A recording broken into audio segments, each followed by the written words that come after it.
social media as a whole, I think, is now even being taken as seriously as television and how radio was in the past, because we're all at home. And I think the internet and social media is that equalizer, whether you're a celebrity or whether you're a content creator trying to grow your business and brand.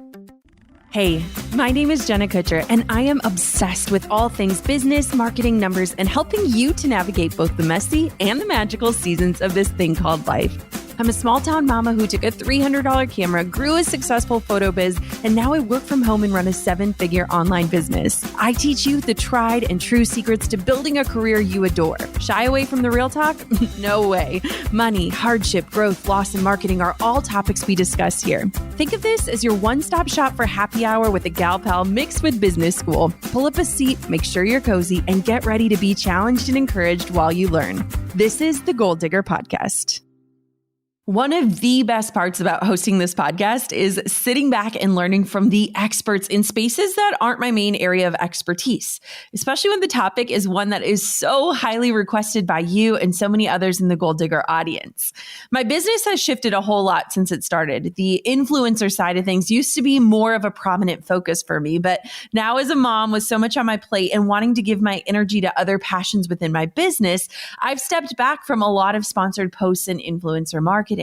But I know it is still a huge area of interest for you, and rightfully so. The opportunity to monetize your platforms and work with your dream brands can be game-changing as a career shift.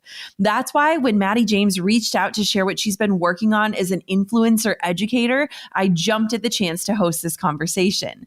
Mattie James started her lifestyle blog as a passion project in 2010 so she could share about the things she loved in her own corner of the internet.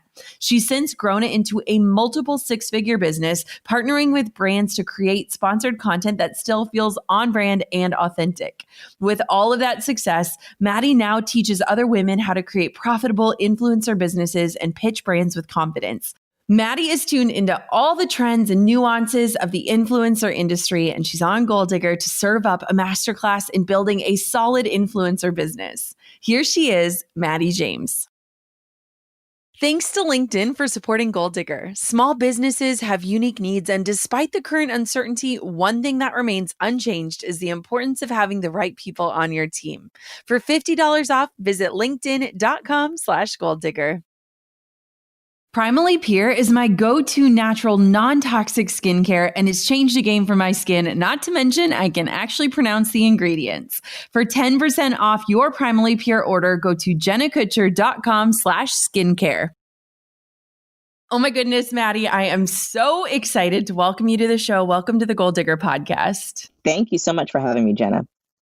I'm so excited to talk about all of these things because here's the deal. You are an expert and you teach influencers how to do what you do. And one of the things I absolutely love about following you is your transparency with all the things influencer. So we'll dive into that. But first, I want to know all about the version of Mattie who started her blog over a decade ago and started on this path to becoming an influencer expert. I love your story, so I cannot wait to hear it.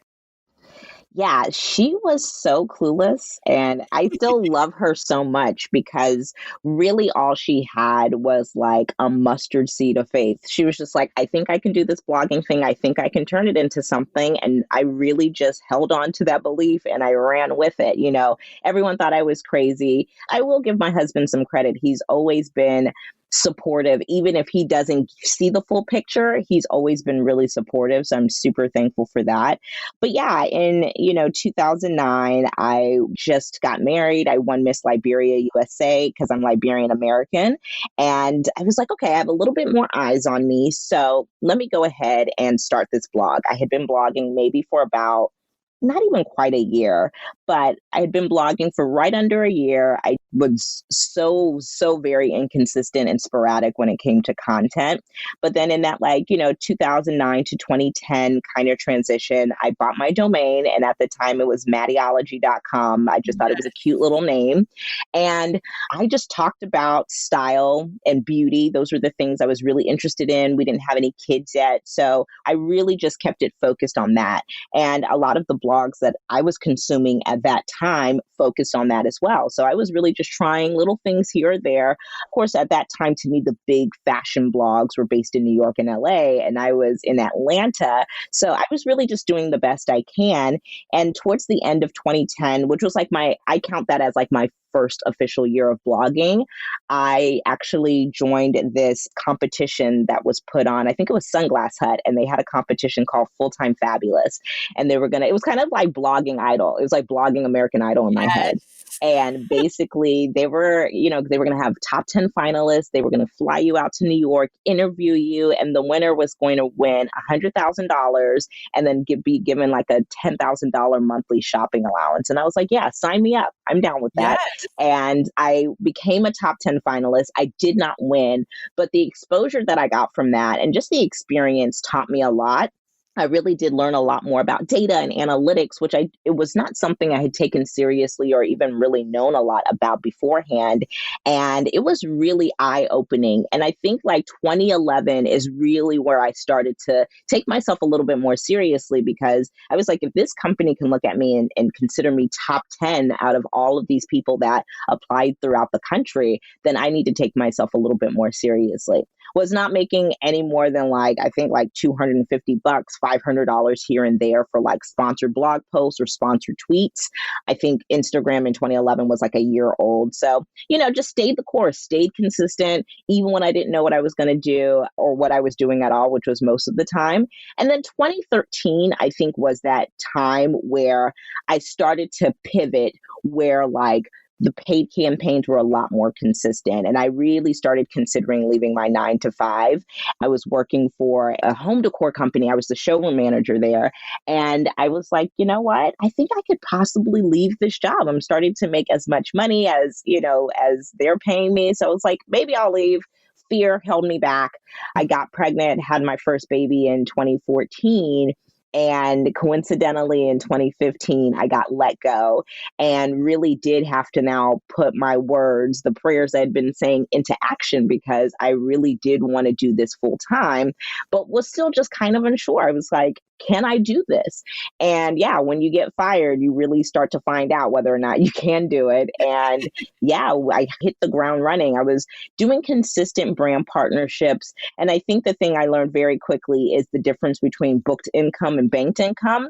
So I was booking great partnerships, but of course you don't get paid until like a net 30 or net 60 when it comes to a lot of these partnerships. So for me, I still had to justify my bills and my contribution to my household financially. And so I was like, well, what can I do? I didn't really sell anything, but people would ask me questions at this point in my career. They would ask me how I got started, how do I work with brands and all of that. So I was like, you know what? I'm going to teach a class. And I taught my first master class, I think in like August of 2015. And I think it was the consistency course, because people were just asking me like, how do you post consistently? And I think I charged $297, something like $197 or $297. And I was like, I just want to make $2,500. That's all. And I had a $6,000 launch. And I was like, oh, I didn't even understand what was happening. Like my body went hot. Like I was like preparing, like, I was like, what am I going to tell PayPal? Because they're going to be like, where's all this money coming from? I was like, they're going to think I'm doing something illegal. It was so hilarious. And it was like, PayPal was not worried about what I was doing. They're like, girl, congrats on your little $6,000. Keep it moving. Let us know if you need anything else. And so, yeah, that was it. And then after that, I was like, well, maybe I can do something monthly. I started this thing called Mattie Masterclass, where I would teach a specific thing for like 90 minutes live, and I would charge $97. And again, just was aiming for like a couple of extra $1,000. Maybe I think my stretch goal was $3,000. My first Mattie Masterclass sold 110 seats. So it was like almost an $11,000 launch. And that was kind of like the model I used pretty much that first year I was full time to make sure I can maintain 5 figures. But pretty much since I've been full time outside of that first month, since September of 2015, I've had 5-figure months since then. I just was like, whatever it takes, we're going to hit this, and just kind of stayed the course. So incredible. I love so much of your story. I remember reading somewhere online, you were like, I was hoping to like sell 25 spots and I sold over 100. And just kind of seeing that proof of concept, I think a lot of times we doubt, like, do I know enough to teach? Can I teach? Am I, quote, an expert in this? And I want to know, like, how did you kind of shift from doing the work for yourself to teaching the work? Because I think that's a huge transition for people to take. Right, right. I think that I really do enjoy teaching. I really do love helping people transform their life. And just, I really love making people believe in themselves. That is what I love to do. I love getting people excited about the power that they have within themselves. I think I'm really fortunate because I was able to see that within myself and now kind of transfer that kind of energy. It's always excited me. And I do love making, all of the little like curriculum and collateral with like courses and stuff, like little workbooks and different things like that. And I really did dive in head first, like learning about, courses and online curriculum, because it is a different beast than creating lifestyle content. And I think the mistake that a lot of people make, if you are in a position where you are like an influencer first and you want to teach, I think people think like, I can approach this just like sponsored content. It's a Yes. completely different industry. It's a completely different beast. And I think obviously you can totally do it. I'm doing it, but you have to take that side of the business seriously as well. And I got to say, from the very beginning, Jenna, I absolutely took it seriously because I wanted to be successful at it. And I knew that that was really what was like always getting me over that like 4 to 5 figure hump, right? It was like, okay, if I take this seriously, write a sales page, learn how to convert, take email marketing seriously, all of that is different than making your Instagram and your YouTube pretty. It's a completely different kind of approach. And I really did just kind of slowly but surely navigate both sides. I bought courses on how to like create a lead magnet, how to be good at email marketing. And, I'm fortunate because I'm really, really close with my sister. She's one of my best friends who's also an entrepreneur and a coach. And so I think we got to bounce off ideas because we were both growing our businesses, simultaneously, and really got to learn from each other as well. So I've been really fortunate. I really am. It's not lost on me how incredibly fortunate I am. I love that. One of the things that I've been so curious about, and I think that you can answer this better than any person I know, is just what have the big shifts and like the evolution of the influencer space looked like this year? Because things have absolutely changed online. Absolutely. I think it was like in February or March. I got to find it and share it. I tweeted out that home and lifestyle content and the influencer marketing space is going to explode. And that's exactly what has happened in these last 6 months. You have had to pivot. No one's going to Fashion Week. Like, Yep. it's a pandemic. Like, no one's going to that. Everyone's at home. Everything is like sold out because everyone now has like found the space and time for these home projects. So even if you're Yes. into fashion, it's transforming your bedroom closet, it's organizing your pantry, it's finishing the basement. And so home and lifestyle content and really now sharing your life, the style of your life, outside of travel, outside of like just fashion and beauty from like the outside, it now has become a lot more personal. I think Yep. people are looking to people who are helping them now. I think it's like slowed us all down. And so I think that's why that content is doing really well. And I do now think that coincidentally, I think when I first started, I was like, oh man, maybe I won't get as many partnerships because maybe budgets are cut. And it's actually the opposite. I think now brands, because they cannot have their live events, they can't have presentation shows and different things like that. They have got to invest in the influencer, like they have the budget. And so I'm very encouraging to my students and people who want to be influencers. I'm like, ask for the money you want because this is the time to do it, because I think brands are really truly realizing just how impactful and important that influencer marketing is. So it's been really exciting because I feel like I've been hearing the story from a lot of my students where they're like, I just kind of got brave and asked for more money and I started to make more money. And it really is that difference. It's like starting to believe in yourself, knowing where your value is. And I think that a lot of people who were creating content at home and maybe thought that they should be more on the scene are realizing that they now have the power and the value that these brands are looking for. Oh, yeah. I 100% agree. And I love actually the more personalized style of it. Like, Mattie, I can picture you standing in front of your beautiful mantle with a Tom Ford book behind you. Like, I can picture you making coffee in your kitchen with the gold lights. Like, it's so cool because I think that it allows us to connect kind of on a more real level.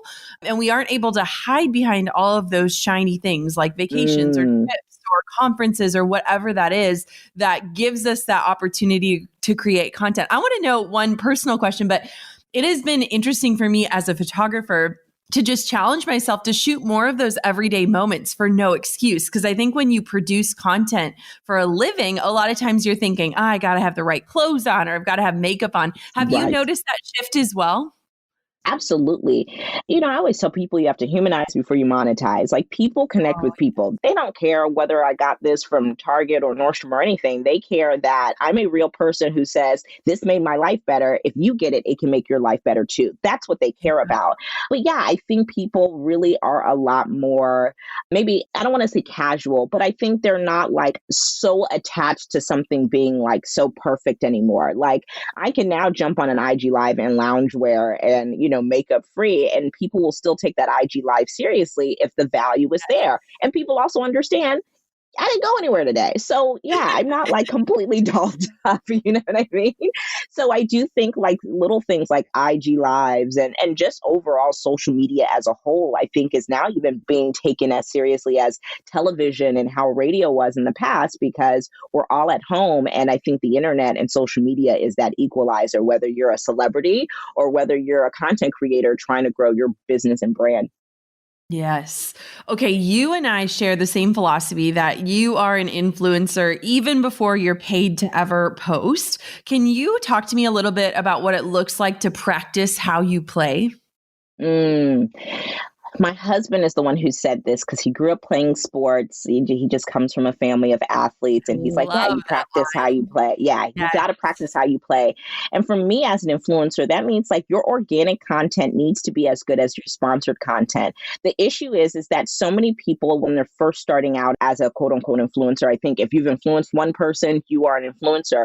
But when Yeah. you're starting to do that as a paid influencer or a professional influencer, you really, a lot of times the mistake people make in the beginning is like, oh, I'm going to show up when somebody pays me for it. And it's like, you've got to show up before that because you don't want to ask a brand to cut you a check for something that they haven't seen like on your, on your Instagram feed or on your blog or even on your podcast or YouTube channel. They want to know that you're able to do that well. And they also want to know that you just have a certain standard, whether your content is attached to a check or not.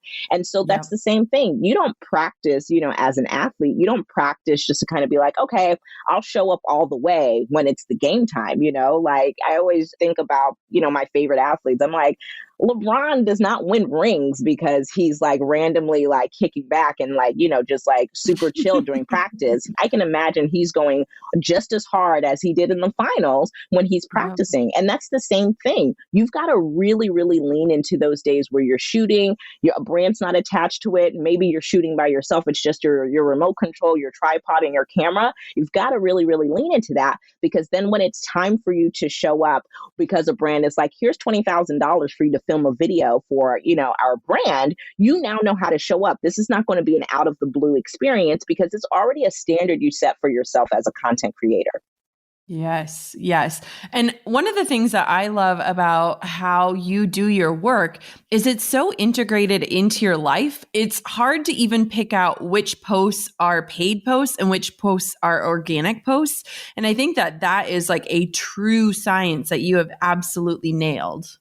Oh, thank you. That's probably like one of the biggest compliments you can give me as a content creator because I don't ever want anything to feel like I don't want it to ever feel like not me. I think that's the Yeah. thing that I work hardest at.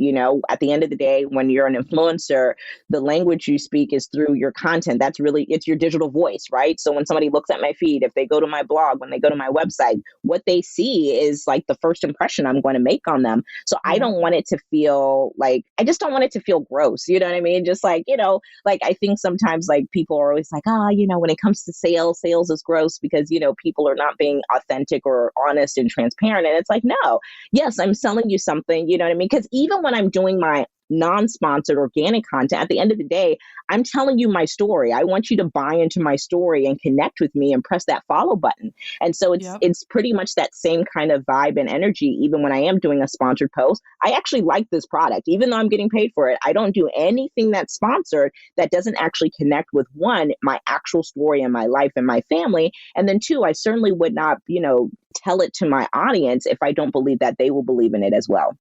Yes. Okay. The number one question that I get a lot is, when can I start pitching brands for sponsored content?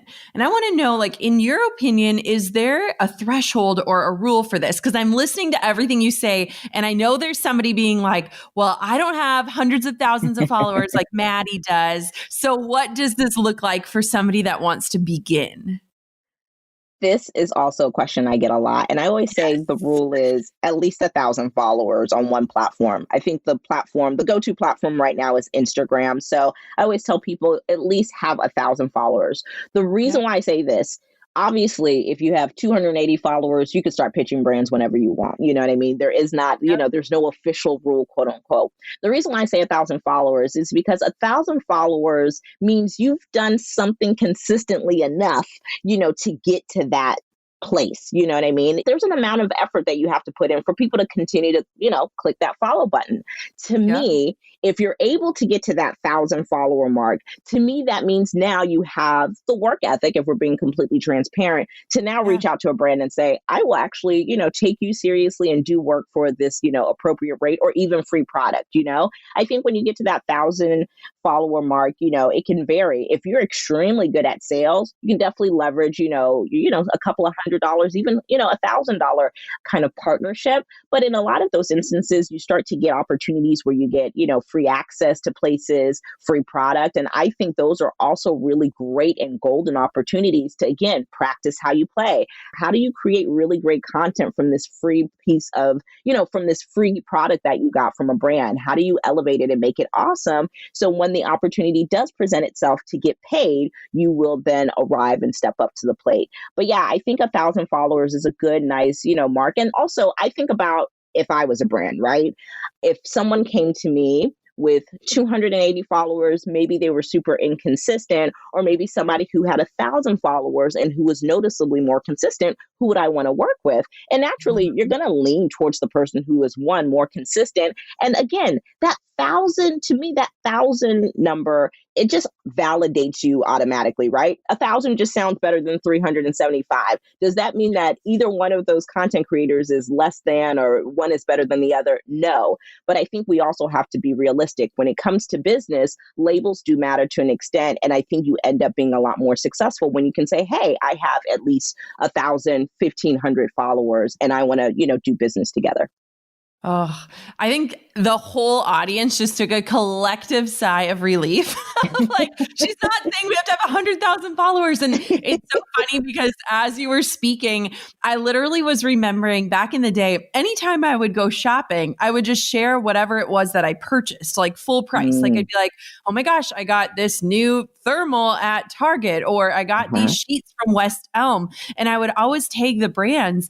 And I feel like if you want to become an influencer, you almost have to like identify yourself as one and believe that you have influence before any brand pays you. And it was really good practice. And it also allowed me to create content for brands long before we ever had a partnership or something like that. And so I just think what you just said is such permission to almost start identifying yourself as an influencer, which is so great. Yeah, no, I agree 100%. Again, you got to practice how you play. You know what I mean? Like, you're a basketball player, you're an athlete, even when you're in practice. So it's the same Yep. thing. Like, just because a brand hasn't cut you a check doesn't mean you're not an influencer yet, doesn't mean that your content isn't valuable. So it's really that mindset and really, navigating at, in your content as an influencer. So once you do get paid, you're just continuing and staying on the course. Yes. Tell me if this is true for you. Do you believe natural skincare just won't work as well? I used to believe that myth too before I switched my entire skincare routine to Primally Pure. I started to explore the non-toxic line after my miscarriages because I learned that my skin was absorbing everything that I put on it, and it was impacting my body on the inside too.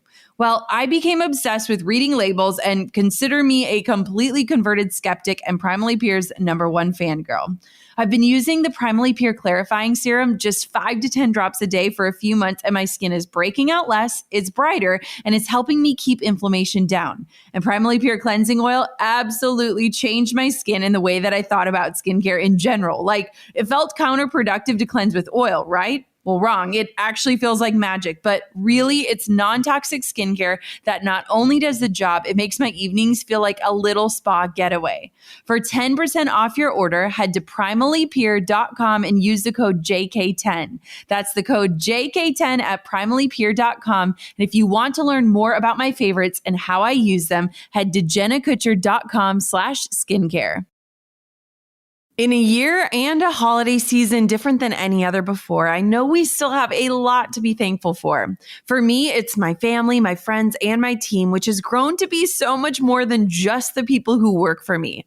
I am so thankful that LinkedIn Jobs brought so many of these women to me and that they've put their heart and talents into growing this business alongside of me through every season, rain or shine. With the busy season upon us, and as your small business is ramping up for the holidays, you might be searching for the right people for your team. So when you're ready to make that hire, LinkedIn Jobs can help by matching your role with qualified candidates so you can find the right person for your business fast. Getting started is easier than ever with new features to help you quickly find qualified individuals. Post a job with targeted screening questions and they'll swiftly get your role in front of more qualified job seekers. Now you can manage job posts and contact candidates from a single view on the familiar LinkedIn.com as functions are streamlined onto one simple screen. When your business is ready to make that next hire or even your first hire, find the right person with LinkedIn Jobs. You can pay what you want and get the first $50 off. Just visit linkedin.com/goaldigger. Again, that's linkedin.com/goaldigger to get $50 off your first job post. Terms and conditions apply. One of the things that I love that you teach, I remember watching an IG live that you did all about pitching. What do you think every pitch to a potential sponsor should include? I think you are so good at this. Oh, thanks. Pitching is so nerve-wracking and people are always like, what am I doing? And even at this level for me, as many partnerships as I've done, it's always just very intense. I think what we always have to do, whether it's an incoming pitch, meaning the brand pitched you, or an outgoing pitch, you're pitching the brand, I think you've always got to personalize it. If you can have some kind of name, always use a name. I think, again, It's humanizing the situation. You've got to humanize before you monetize, not only in content, but in correspondence as well. So I think if you can do that, that's certainly going to help you.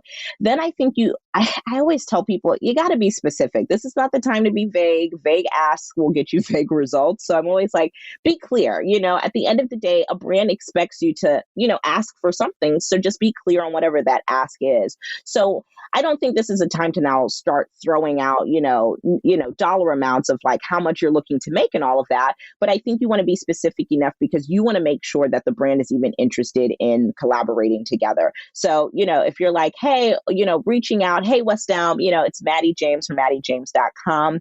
Really love to collaborate with you guys on a holiday focused YouTube video. Would love to know if this is something that you guys are interested in. Let me know. And I think it's about being specific, but also being concise. This is not the time to tell West Elm that the first time you got sheets was when your uncle bought you something for Christmas and all of that. This is a great story. That's something for your audience. That is not something for the brand at this particular time. I think if you're able to jump on the phone with the brand and actually have a very, organic exchange, you can mention that. But when it comes to pitches, let's leave the life stories out, and really kind of get to the point. So I always say you want to definitely personalize, use somebody's name, make sure it's spelled correctly. Same thing with the brand. And if you're mentioning a product or a collection, make sure those things are spelled right and correctly. make sure you are absolutely doing your research. I don't care if that pitch is only 2 sentences long. Make sure everything in that pitch is polished and spelled correctly. Because if you can't spell their name correctly, if you can't spell their product name correctly, what is going to give them the confidence that you would be able to execute a brand campaign and a partnership correctly as well? So you want to make sure that's done. You want to be specific with the ask. I'm looking to do this kind of scope of work with you, right? Would love to partner with you on a YouTube video, an IGTV series, an IG story, 2 to 3 frames of an IG story. Whatever it is, be specific. Is this something you guys, do? Are you guys interested? Would love to elaborate more. If you're interested, let me know. And I think just, again, being concise, leaving the conversation open really does change the game. I think so many times people are so scared that they're not even leaving the conversation open. They're like, hi, would love to know if you work with influencers. Talk to you later. Bye. And it's like, they don't. I'm like, what is the brand supposed to do with that? So you've got to be specific. You got to personalize. You got to be concise. You got to leave it open-ended. Is this something you're interested in? Is this something you guys do with influencers? Please let me know. And then, wait for them to respond. I think follow-up is, of course, one of those things a lot of people don't do. Brands get so many emails. I'm like, I'm not a brand and I get a lot of emails. So I can't imagine somebody who works with influencers on a, consistent basis. Follow up in 72 hours. You don't hear from them, and then follow up after that if you don't hear. I think 2 to 3 times of a follow up is standard, and I think is reasonable, especially if in fact you are serious about this partnership. Yes. So good. Okay. The next question that I know people are like yelling at their phone into the podcast app is saying, okay, Mattie, how do you know what rates to quote sponsors at? Like, is there a rule of thumb to follow for that? How do you know how much to charge? I love this question. It's my favorite thing because it's my favorite thing. It's my favorite thing because I have blown people's, literally blown their wigs back because they're like, oh my gosh, I didn't know you could do that. So there's so many things on the internet. I want anything you've read on the internet about how much you should charge someone, I want you to just completely forget it. I'm going to tell you right now.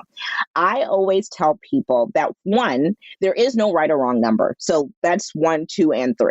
The 4, 5, and 6 is that I always encourage people to ask for 10% of what your Instagram following is, if your scope of work includes that. So for me, I have 100,000 followers, right? So that would be $10,000, right? That sounds crazy. Yeah. But if someone is asking for an IG post, an IG, story with like 2 or 3 frames, including a swipe up, and maybe they want a blog post or whatnot, because that tends to be, around the average or typical kind of partnership that brands ask for, I will pitch them the 10% of my following, which is $10,000. And the reason why I do that is because typically you will get the rate around 4 to 5% of your following, right? Mm-hmm. The reason why I tell you to ask for 10% is because that's your scary number. You always want to ask for your scary number, which is usually anywhere between 5 to 15% more than what you actually want, because a brand will always negotiate you down. Always. I literally, in my 10-year career, I can probably count on my one hand anytime I've asked for my scary number and somebody's been like, yep, you can have that. It very seldom happens. You know what I mean? What I mean? So it's like, again, if you're going to ask somebody for $10,000, they will probably, counter you with like $6,500, $7,500. And if I really wanted $5,000, it still works out for me. Yeah. And so this is why I always encourage people that I know 10% is crazy. I've done all of my research. There's nobody else really telling you to ask for that kind of money. I'm going to tell you that because I have had people who have literally less than like 15,000 followers come to me and be like, Mattie, they actually gave me what I actually wanted. And I'm like, yeah. But the thing is, most people, it's probably like 2% of us actually asking for really obscene amounts of money and stuff like that. And again, a brand is usually not super thrown off by this because they know that, again, the nature of the business is to be like, you know what, this is actually what we were thinking. And this is also why so many people aren't good at pitching, because they think that the pitching process is like you ask for a number and they say yes or no. And it's like, no, there is going to be a back and forth. there's So much supposed to back be and forth. Yes, so much so back and much. forth. Yeah, it's so much back and Oh, forth. And so, yeah, I always say, I encourage people, I'm like, if 10 is too high for you, at least ask for like 7 to 8%. But I'm like, I yeah. think get really brave, ask for Yes. 10%. They'll probably negotiate down to like that 5 or 6%. And most of us want the 5% anyway. Like, when I pitch a Yes. brand, I usually want like the 5%, but I'm like, let me throw out the 10% number and see what they give me. I love this. And you know what? This is applicable to any sort of business that you might run. I remember as a wedding photographer, we created this like deluxe package that was so expensive that we were like, no one will ever choose this, but then they're going to think that they're getting a deal when they choose the one that we actually want them to choose. And it Right. was funny because I remember the first time somebody did book the deluxe package, we were like, wait a second, what? But at the same point too, brands, when you quote them at say 10,000 and they get you down to quote 6,500, they think they just got a great deal as well. And it becomes Exactly. this winning game for everyone, which is so awesome.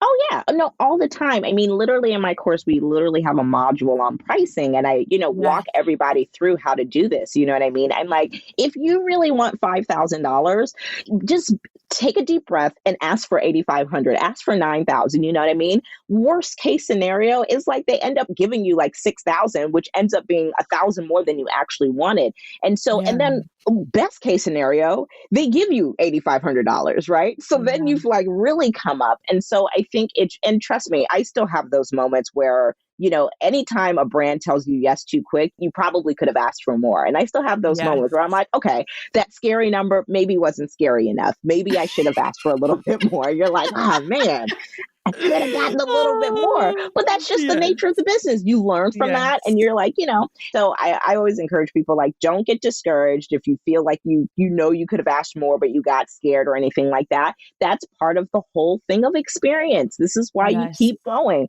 So the Yes. next time you're more brave, you're a little bit more clear on your ask. And also too, the reason why I tell people to ask for 10% is because also typically when we're asking for that 5%, whatever that number is, we're typically charging somebody solely for the content. Once you start to Yep. add things in there like whitelisting, exclusivity, Yep. all of those things, then it starts to kind of add up. And I've been in a position where I'm like, man, I gave somebody a year license to my content and I didn't charge them extra for it. So we also have to keep those things in mind. It's not just solely about the content, but then again, what is the access and the usage that this brand has to their content to make their brand look better, even after that partnership ends with you and them?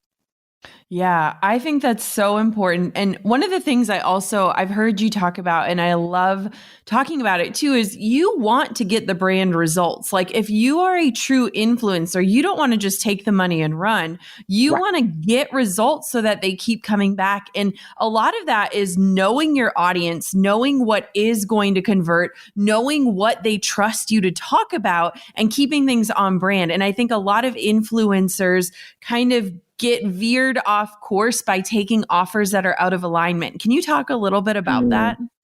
Yes. This is why, and I know I've said it again, but I'm going to sound like a broken record. This is why you practice like you play, because at the end of the day, if you can prove that your content typically performs for this, now you Yeah. can't promise or guarantee, like, yes, I'm going to have 5% engagement on this. You know what I mean? Yep. But now you can kind of say, hey, it's likely that I'm going to have anywhere between 3 to 4%, engagement on this and stuff like that, because you practice how you play. You're able to show up. You know what performs well with your audience because you post consistently. This is why I Yep. drive consistency into my followers' brains, whether you ask me or not, because at the end of the day, you want to have that proof. You want to show them like, hey, this is what works with my audience. Because what also happens is the brand will be like, hey, we want you to say it like this. And it's like, no, no, no, no, no. The reason why Yep. you're hiring me and part of my rate Yes. is because you trust that I know how my audience speaks. This is why I Yes. encourage people in your rate sheet. You want to screenshot the things that have done well. You know what I mean? So if you Yep. are a mommy blogger and you tend to talk about, meals and, and different tech tools for kids and stuff like that, screenshot and highlight the organic content that has done really well. Highlight, Yep. comments that people have had and put that in your press kit, because then when a brand says, what is the concept? What are you going to say to them? Then Yep. you can revert back to your highlight. Like, this does really well with my audience, as you guys saw in my press kit. So this is the concept that I was thinking of. And this now, again, puts more confidence in the brand, and it keeps you in complete alignment with what your brand as an influencer is. And in fact, serves not only the brand, but the audience as well. The last thing I want to do is say something that is a complete disconnect with my audience for the sake of a check. One, the audience can see right through it because people are extremely smart. They will Yeah. definitely notice the difference. And the whole point of a brand hiring you is because you know how to speak to your audience. No one knows how to Yeah. speak to my audience, like I do. And so that's why that's really important. This is why the organic content being done consistently is really important. Understanding your data and your insights, screenshotting the highlights, things that have done well, and testing it out again. I think we don't talk a lot about testing in the influencer world. I think we talk a lot Yes. about it in the business world, like, A/B testing with like emails and different things like that. You need to be doing that with the type of post you do. So at the end of the day, when a brand hires you, you're like, I've tested this out, and this is what performs well when I talk about this topic with my audience. That is so good. Speaking of what does well, tell me, like, are there any certain trends? Is there anything that is working really well in the influencer space right now? Well, of course, video is still king. People still love Yes. video. And I think, of course, now, like with the short form video, if you can really Yep. like drive a point home or really highlight a product or a service, and that, I think Reels is doing very, very well right now.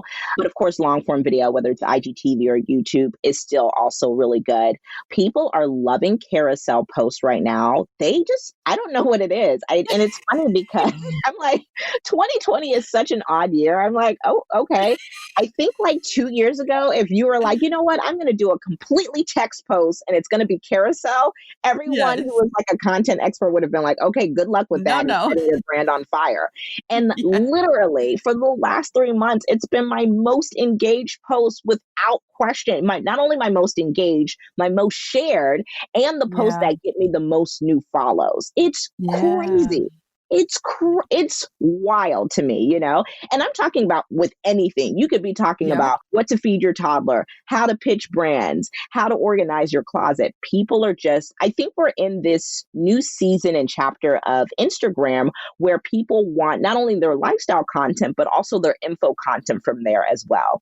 So I think Yes. that's doing Yes. really well. I think IG Lives has now taken a new I think it's kind of like the rebirth of IG Live. I think it was like something that maybe like only some people were really into if they were your super fans. And I feel like Yep. now, if you share someone's live and it's a topic, that you're talking about that interests them, even if they don't follow you, if they see it from somebody sharing it on, a story, they'll click in and kind of tune in live.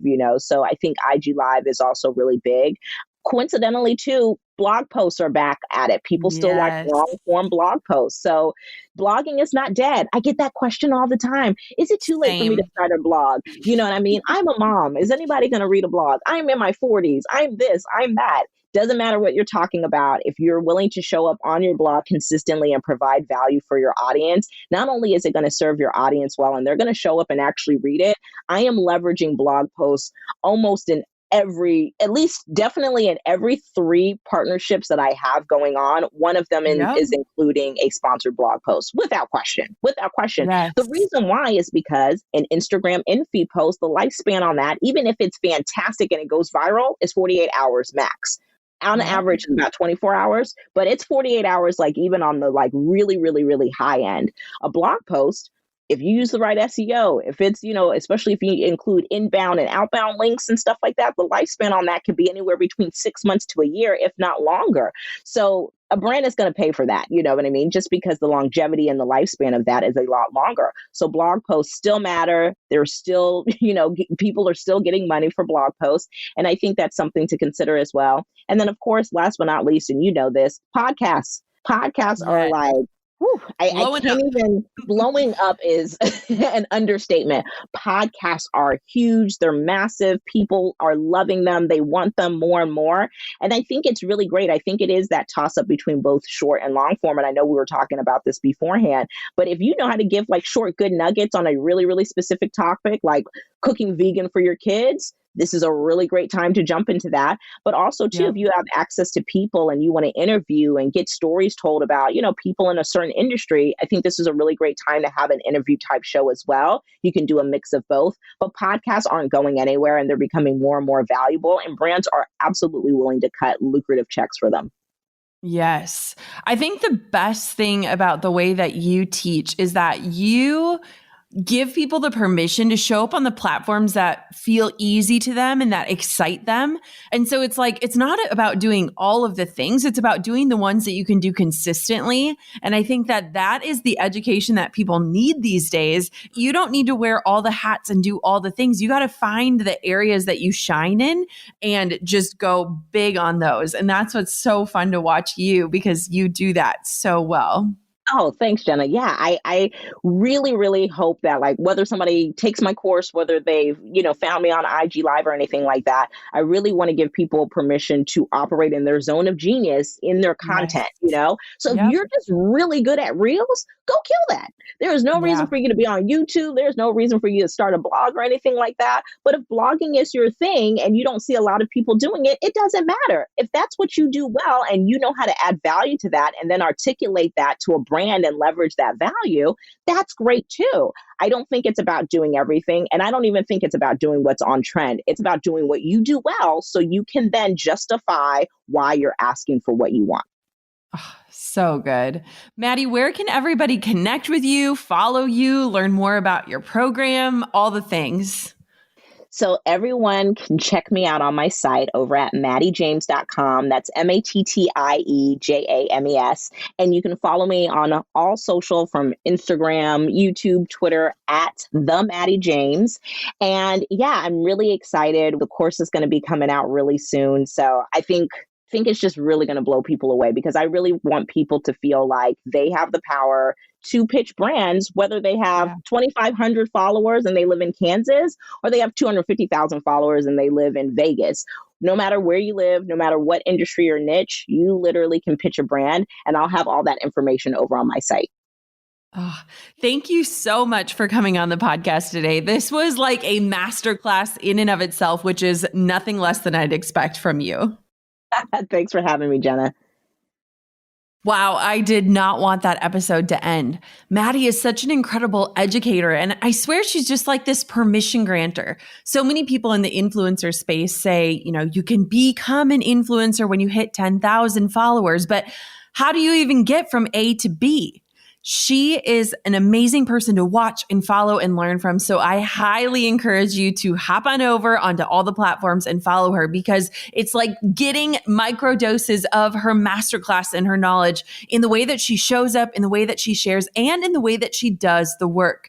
I love learning from people who are in the work themselves, because they understand it at a level that other people just cannot. Thank you so much for tuning in to another episode of the Goal Digger Podcast. Until next time, Goal Diggers, keep on digging your biggest goals. I'm over here giving you a virtual high five because you just finished another episode of the Goal Digger Podcast. Did that go by way too fast for anyone else? If you want more, head over to goaldiggerpodcast.com for show notes and all the discount codes from today's sponsors. And if you're looking for a new crew of movers and shakers like you to bounce ideas and ask questions, be sure to join my exclusive community for Goal Diggers on Facebook. The link's waiting for you at goaldiggerpodcast.com.